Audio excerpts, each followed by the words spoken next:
Definitely. Thank you, Amrish. Being in the chemical industry for more than 15 years, cost is the major factor we look out. But there is a term called specifications, which results in a better quality of the end product. So, cost effectiveness involves the involvement of many teams of the same organization, if you look out. It starts with the R&D, production, and the implementation.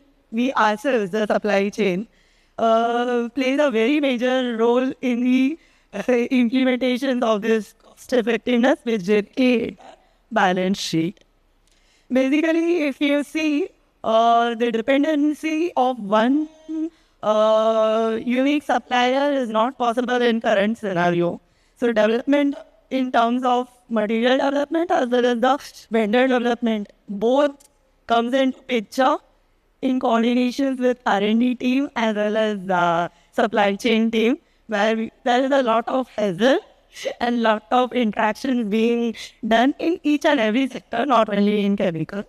But basically, where we stick to the cost effectiveness is uh, where we talk with the suppliers on the long-term relationships, long-term business with long-term contracts with bulk business volumes, which comes into picture again with the advanced planning which we do along with the marketing and our sales and marketing team.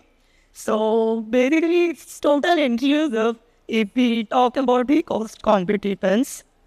And basically, along with the cost competitiveness, the next one comes into picture the quality. So for that quality, alternate vendors as well as the alternate RN also is a very huge.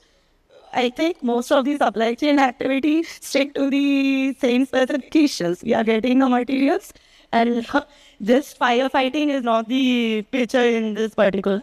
Advanced planning makes a broad view for this current scene. That's what I could keep in short. Yeah.